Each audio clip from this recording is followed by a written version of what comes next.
Professor, Department of Mechanical Engineering, SNS College of Technology. Today we are going to see about one of the topic from basic civil and mechanical engineering course. The topic is trapezoidal rule using to calculate the area. Okay, we continue anyone. As of sir said, we are going to get to the intro part.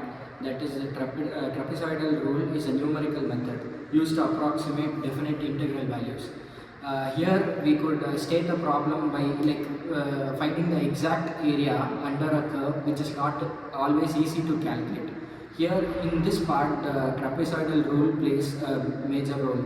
Sometimes the function is unknown or complex, so we have to find the function which is and get the known answer of that.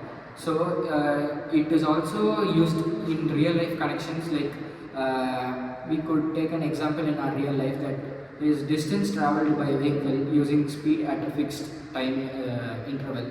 That is when a car moves at a distance at a particular time, we could use this trapezoidal rule to find the distance of the vehicle.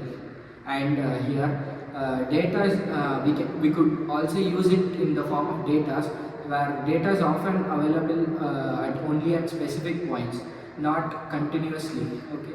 Then the importance of this trapezoidal rule is that it is used in physics, engineering, engineering graphics also, and economics and many other subjects.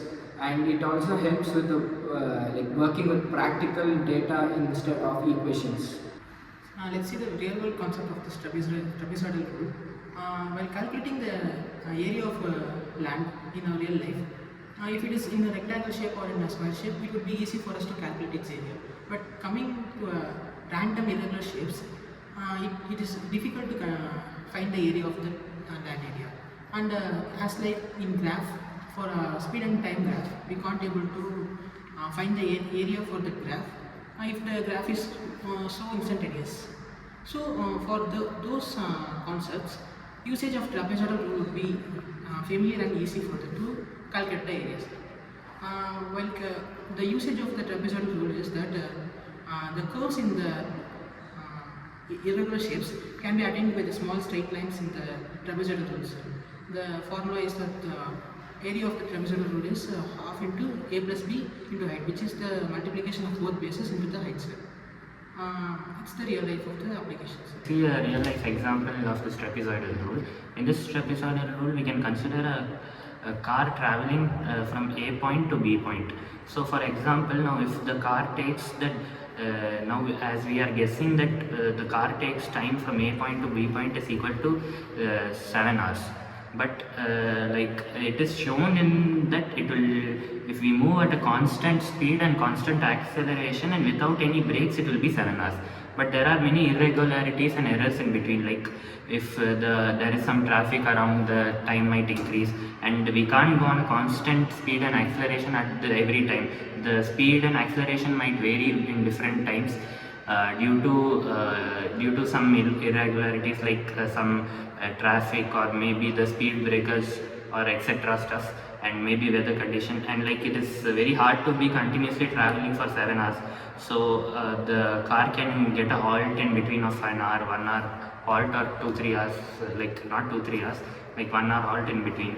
And if the speed of the car at first hour is 25 kilometers per hour, then later on it touches the highway, so it has to go a little fast, so it will be some 50 kilometers. To overcome this irregularities, we can use the trapezoidal rule formula to find the accurate time the car takes to reach from point A to point B in area, which is area covered. So next is the step-by-step procedure. Here we will be dividing the interval into equal number of parts. That is, the curve will be split into each parts, and we will be calculating the width of the curve using the formula, and then it will be substituted in the trapezoidal formula, and we will be calculating the. Now let's look at the advantages and limitations of trapezoidal rule. It Its advantages is it is simple and easy to apply. It works well when the data is given in table, and it is highly accurate when it is more accurate than basic rectangular method. Its limitation is that it works only on intervals. It is less accurate to high curved functions. Now to conclude, I would say that trapezoidal rule is a powerful tool. It is used to calculate the area when integration is difficult. Thank you.